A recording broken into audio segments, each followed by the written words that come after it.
Everyone, আশা করি আপনারা সকলে ভালো আছেন, আমরাও ভালো আছি। আজকে শুক্রবারের সন্ধ্যেবেলা।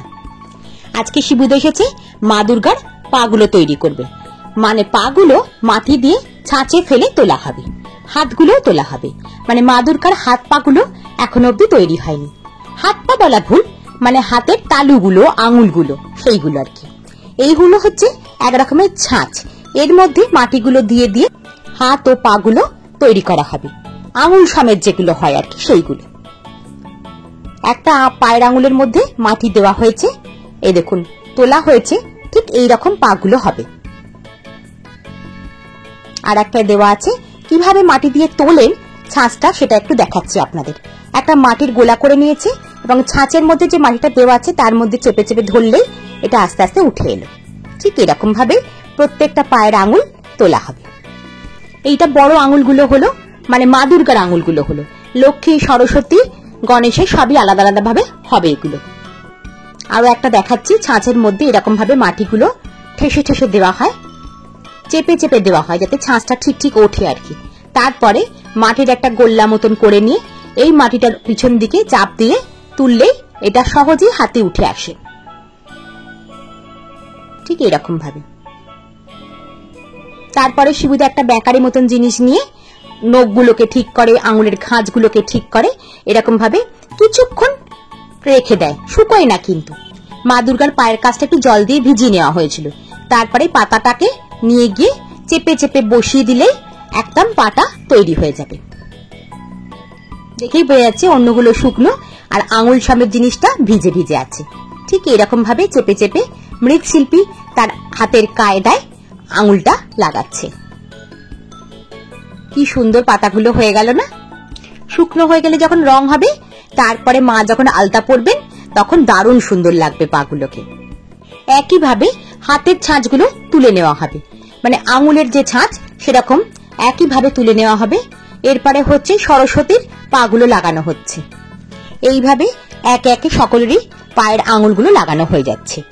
এরপরে হবে হাতের আঙুলগুলো লাগানোর। মা দুর্গা তো 10 হাতে 10 রকম অস্ত্র ধরেন, সেই জন্য হাতের শেপগুলো কিন্তু এক এক রকম ছাঁচে এক এক রকম ভাবে তোলা হয়। হাতের আঙুলগুলো তোলাটা আর দেখালাম না, পায়ের আঙুলগুলো যেরকম ভাবে উনি তুললেন ঠিক সেই রকম ভাবেই ছাঁচে মাটি দিয়ে আঙুলগুলো তোলা হয়। শুধু বুড়ো আঙুলটাকে আলাদা ভাবে তৈরি করা হয়, সেটা অবশ্য আপনাদের দেখানোর চেষ্টা করছি। এখানে লক্ষ্মী, গণেশের হাতের আঙুল লাগানো হয়ে গেছে, মা দুর্গার কিন্তু এখনো লাগানো হয়নি। মা দুর্গারটা কিভাবে লাগায় সেটা আপনাদের সামনে আমি তুলে ধরছি। হাতের আঙুলগুলো তো আগে করাই ছিল ছাঁচে তুলে, সেটাকেই হাতের জায়গাটায় যেখানে আঙুলগুলো লাগবে আর কি সেখানটা ভিজিয়ে নিয়ে শিবুদা চেপে চেপে ধরে মাটি দিয়ে আটকে দেওয়ার মতন করছে। তাহলেই কিন্তু মাটির সাথে এই আঙুলগুলো আটকে যাবে। এই দেখুন, এগুলো হচ্ছে এখনো লাগানো হয়নি। এই আঙুলটা নিয়ে এসে এরম ভাবে চেপে দিল, লাগানো হয়ে গেল। আর এখন হচ্ছে বুড়ো আঙুলটা তৈরি। বুড়ো আঙুলটা প্রথমেই বললাম ওটা ছাঁচে তৈরি হয় না, এটা শিবুদাই পারবে, আমরা পারবো না। শিবুদা হাতের কায়দায় বুড়ো আঙুলটাকে খুব সুন্দরভাবে তৈরি করেছে। এরপরে একটা কাঠি মতন নিয়ে আঙুলের নখ তৈরি হচ্ছে আর আঙুলের খাঁজগুলো তৈরি করা হয়েছে। অসাধারণ দক্ষতায় কিন্তু শিবুদা এগুলো বানান। এই যে বুড়ো আঙুলটা তৈরি হয়েছে, এটাকে এবার ওই আঙুলগুলোর সাথে ঠিক একইভাবে লাগিয়ে দেওয়া হবে, ঠিক এরকম ভাবে। অন্য আঙুলগুলো যেরকম ভাবে লাগানো হলো চেপে ধরে, ঠিক সেরকম ভাবে শিবুদা এটাকে লাগিয়ে নিয়েছে। মা দুর্গারও কিন্তু হাতের আঙুলগুলো সবই লাগানো হয়ে গেছে। এরপরে মা দুর্গার গায়ে যে ফাটা ফাটা মতো মাটিটা হয়ে গেছে সেটাকে মোলায়েম করার সময় এসে গেছে। মানে সব কাজই মোটামুটি এগিয়ে গেছে। সেই জন্য শিবুদা কি করেছে, একটা কাদা মাটির মতন গুলেছে, গুলিয়ে ব্রাশ দিয়ে এইভাবে রং করার মতন করে মাটির প্রলেপটা দিচ্ছে। এই যে কাদা মাটিটা গোলা আছে বালতিতে, সেইটা দিয়েই একটা তুলি দিয়ে যেন রং করছে, কালো রং, কিন্তু এটা রং নয়, একটা মাটিকে গোলা মতন করা হয়েছে। সেইটা দিয়েই পুরো ঠাকুরটাকে সবাইকে আর কি রং করার মতন দেয়া হবে। তাতে কি হবে, গায়ের যে ফাটা ফাটা মতন মাটিটা হয়ে গেছে সেটা মোলায়েম হয়ে যাবে এবং চকচকে একটা ভাব আসবে। এইটা করার পর যখন শুকনো হয়ে যাবে তখনই কিন্তু রং পর্ব শুরু হবে। এইভাবে শিবুদা পুরো ঠাকুরটাকে একটা কাদা মাটির প্রলেপ দেওয়া হচ্ছে। আমাদের কাজ কিন্তু অনেকটাই এগিয়ে গেছে। জানেন তো, পুজো আসবোই ভালো, এসে গেলেই শেষ হয়ে যাবে। আজ পরের দিন দুপুরবেলা একটু বড় বাজারে আসতে বাধ্য হয়েছি। সেই বড় বাজারে যেখানে এসেছি সেই দোকানের ফোন নাম্বার অ্যাড্রেসটা আপনাদের সুবিধার্থে দিয়ে দিলাম। এই দোকানটা এসেছি কিছু শাড়ি কিনতে। সেই শাড়িগুলোই আজকে কি কিনবো সেটা দেখাবো। না, আজকে অন্য কিচ্ছু শাড়ি না, একদম ছাপা শাড়ি, প্রিন্টেড ছাপা শাড়ি, মহারানী কোম্পানির ছাপা শাড়িগুলো কিনবো। এই দোকানটার খুব ভালো হয় ছাপা শাড়িগুলো। এই দোকানটার বিশেষত্ব হচ্ছে কম দামে নকল বেনারসি যেগুলো বলেন সেইগুলো পাওয়া যায়। এই বেনারসিগুলো 1050 করে দাম, অসাধারণ দেখতে। আপনি বিয়ে বাড়িতে পরে গেলে বুঝতেই পারবেন না আপনি নকল পরেছেন না আসল পরেছেন। এরপরে দেখাচ্ছেন এই ছাপা শাড়িগুলো, এগুলো 210 করে নিয়েছেন উনি 210 করে, একদম হোলসেল মার্কেট। আপনারা যদি ছাপা শাড়ি অনেকগুলো কিনতে চান অতি অবশ্যই এই দোকানে চলে আসতে পারেন। এনাদের কালেকশন কিন্তু অসাধারণ। দোকানে যিনি বসে আছেন উনি হচ্ছেন এই দোকানের মালিক তরুণ বাবু। ওনার ব্যবহার কিন্তু ভীষণ ভালো। আপনি একটা ছাপা শাড়ি কিনুন আর দুটো ছাপা শাড়ি কিনুন, উনি কিন্তু দেখাতে কখনোই পিছপা হন না। এই দোকানে ছাপা শাড়ি কালেকশন যেমন আছে তেমন কিছু সিল্ক শাড়ি আছে, সিনথেটিক শাড়ি আছে।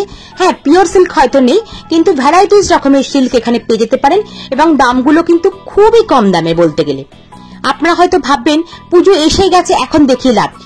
আসলে সিল্ক শাড়ির কেনার এবারে আমার প্রয়োজন হয়নি, ছাপা শাড়িগুলো কিনতে এসেছি, তাই ভাবলাম আপনাদের সাথে দোকানটার নাম ফোন নাম্বার শেয়ার করে দিই। আপনারা দুর্গাপুজো কেটে গেলে কি হবে, লক্ষ্মী পুজো আছে, কালী পুজো আছে, সেই সময় এসে এই দোকানে একবার ভিজিট করতেই পারেন এবং এদের সিল্কের শাড়িগুলো দেখতে পারেন। খুব কম দামে ভালো ভালো জিনিস আছে। এগুলো হচ্ছে মলমল শাড়িগুলো, খুবই ভালো, ভীষণ সফট জিনিসটা বলতে গেলে খুবই ভালো। এনাদের কালেকশন কিন্তু বারবারই বলছি বেশ সুন্দর। ছাপা শাড়ির সম্ভারটাই কিন্তু বেশি ভালো আমি বলতে পারি। হ্যাঁ, সিল্কগুলোও আছে, সেটা নকল সিল্ক বলতে পারেন বা অন্য রকমের সিল্ক, মানে কিছু আছে কোষা সিল্কের মতন, সেগুলো খুব সুন্দর সুন্দর আছে। এইটা হচ্ছে কোষা সিল্ক, বলতে বলতেই উনি একটা কোষা সিল্ক বার করলেন। এটা কোষা সিল্ক, এগুলো 750 টাকা করে পড়ছে। অসাধারণ রংটা, মানে দারুণ সুন্দর। এটার কিন্তু অনেকগুলো রং আছে। আপনারা কিন্তু কালী পুজোর সময় এসে এখানে একবার দেখতেই পারেন। আমরা তো দেওয়ালিতেও অনেক সময় নতুন জামা কাপড় কিনি। এই রংটা দেখেছেন কি অপূর্ব দেখতে, আর ভীষণ হালকা শাড়িটা। আপনারা যারা হালকা শাড়ি পরতে পছন্দ করেন এই কোষা সিল্কের মতন জিনিসটা পরতে পারেন। আমার হাতে যেগুলো আছে এগুলো এক ধরনের বেনারসি, কিন্তু এটা খুব কম দামে।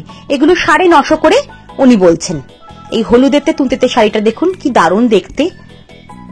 এগুলো সবই কিন্তু বেনারসি, সবই 950, 1000, 1050 মধ্যে পেয়ে যেতে পারেন। দারুণ কালেকশন, দারুণ। খুব যে সিনথেটিক টাইপের তা নয়, আবার একদম বলবো না পিওর বেনারসি, কারণ আপনারা দাম শুনেই বুঝতে পারছেন যে পিওর বেনারসি হতে পারে না কখনোই, কিন্তু কালেকশন বলতে গেলে দুর্দান্ত। আর রংগুলো দেখুন শুধু, এই ব্লু কালারের বেনারসিটা দেখুন, এটা বেনারসি নয়, এটা হচ্ছে কাতান সিল্ক, দারুণ সুন্দর। এত সুন্দর কাজটা এবং জড়িটাও এত সুন্দর কি বলবো। আপনাদের কাছে এই দোকানের সম্ভারটা একটু দেরি হলে পৌঁছতে, কিন্তু সারা বছরই তো কিছু না কিছু অকেশন লেগে থাকে, সেই সময় আপনারা এসে এখানে দেখতে পারেন জিনিসগুলো। এই শাড়িটাও কিন্তু 1050 পেয়ে যেতে পারেন আপনারা। বললাম না কালেকশনগুলো খুব সুন্দর। সামনে যে শাড়িগুলো রাখা আছে এগুলো সবকটাই কাতান সিল্ক, এগুলো সবই 1050 করে দাম। হয়তো কোনোটা একটু বেশি হতে পারে, কিন্তু মোটামুটি 1050 থেকে 1100 মধ্যে আপনি পেয়ে যেতে পারেন।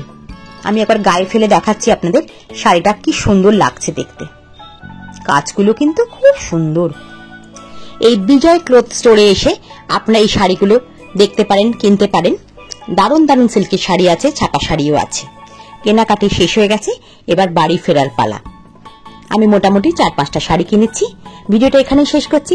যদি ভিডিওটা ভালো লেগে থাকে তো লাইক, শেয়ার, কমেন্ট করবেন। আপনি যদি আমার চ্যানেলে নতুন হন একটা সাবস্ক্রাইব করে দেবেন। আপনারা ভালো থাকবেন, সাবধানে থাকবেন। আমি খোসবাড়ি পরম্পরা চৈতালি, আজ তবে আসি।